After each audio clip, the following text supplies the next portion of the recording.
Soft, juicy chicken dumplings, wrapped in delicate dough and finished with a glossy homemade chili oil and a perfectly balanced dipping sauce. Every bite is tender, savory, slightly spicy, and full of flavor. And the best part is, everything is made completely from scratch at home with simple ingredients and easy steps. Let's begin. We always start with the dough first because it needs time to rest. In a bowl, I've added 2.5 cups of all-purpose flour along with a little more than half a teaspoon of salt. If you prefer, you can also go with 1 teaspoon of salt straight. Now I'm adding 1 cup of water to start bringing everything together. Just begin mixing gently and start kneading. As the dough comes together, if it feels a little dry, I slowly add 2 to 3 tablespoons of extra water, just until it turns soft and smooth. You want a dough that feels soft, elastic, and easy to roll later. Once it comes together, I knead it properly for a few minutes until it feels even and smooth. Then I let it rest for 30 minutes. After 30 minutes, I check it again.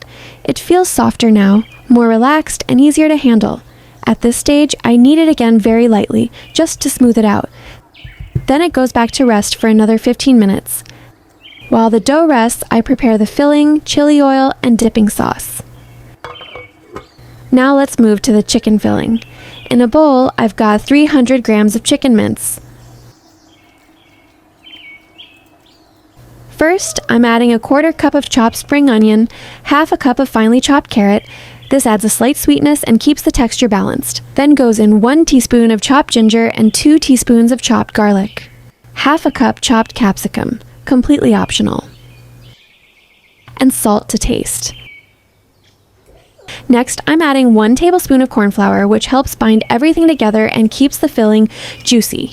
Then goes in half a teaspoon of crushed black pepper. Now I add 1.5 tablespoons of soy sauce and half a teaspoon of sesame oil for that light nutty aroma.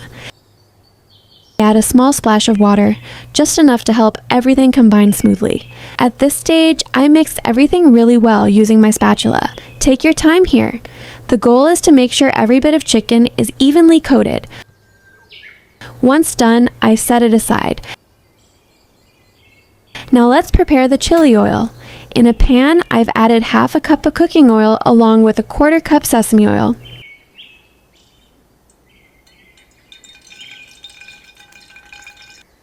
Then I'm adding 1 small onion, sliced, and 1 teaspoon of chopped garlic. Add 1 star anise. Mine is broken. 1 cinnamon stick. Let this cook slowly until everything turns light golden and aromatic. In a heat-proof bowl, I've added exactly 3 tablespoons of crushed red chilies along with half a teaspoon of salt. You can add more or less chilies according to your taste. Now I carefully strain the hot oil through a sieve directly over the chilies. The moment the oil hits, it sizzles and releases that deep red color and smoky aroma.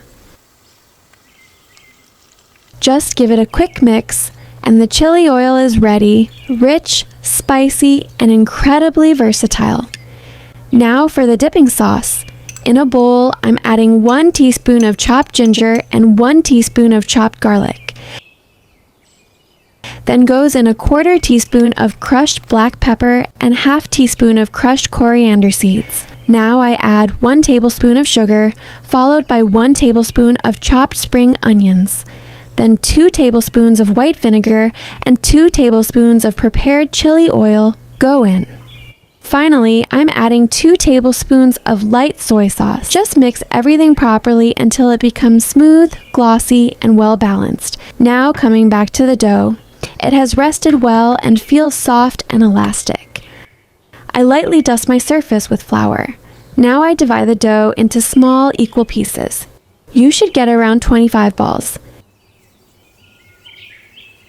Each ball weighs between 20 to 24 grams.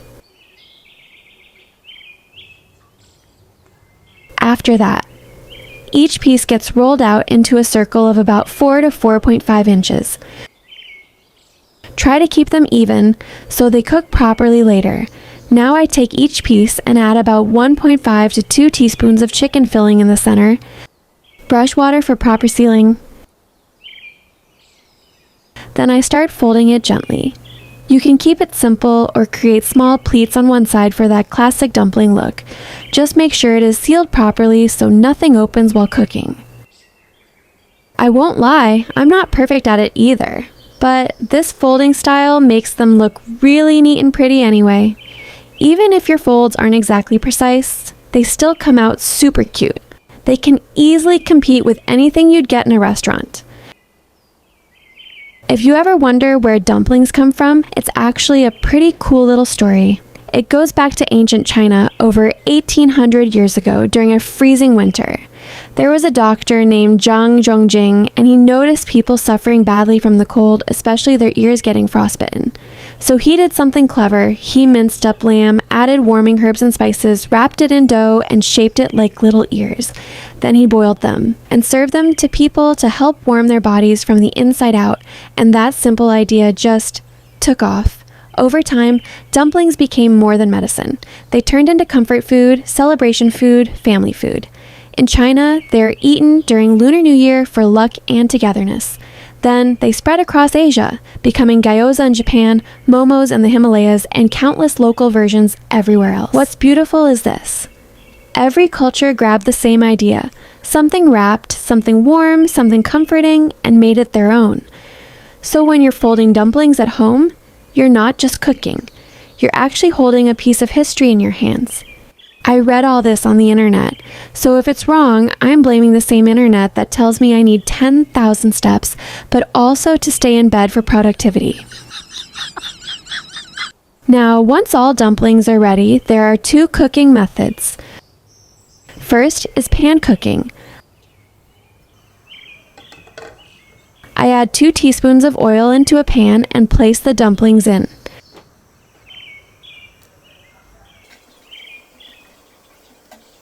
Then add 3 to 4 tablespoons of water and cover the pan. This creates steam, so they cook through while staying soft and juicy. About 10 minutes is enough. The flame should be very low. The second method is steaming. Just place them in a steamer and cook for around 10 minutes until soft and fully cooked. Both methods give beautiful results. It just depends on your texture preference. Once cooked, they look soft, plump, and juicy. Look how perfectly crispy the bottom looks, while the top stays soft, tender, and juicy. I personally love this method.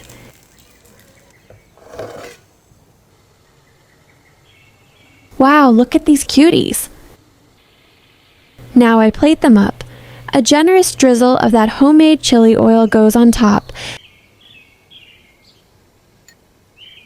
Then a spoon of dipping sauce right beside it, and finally a sprinkle of fresh spring onions for freshness.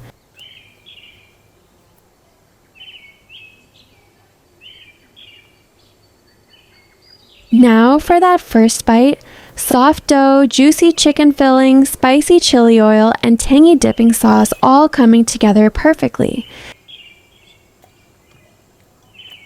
Simple ingredients, but the flavor is really satisfying. If you enjoyed this recipe, don't forget to like the video and subscribe for more easy homemade recipes like this. And I'd love to know, do you prefer your dumplings pan-cooked or steamed? Thanks for watching. I'll see you in the next one.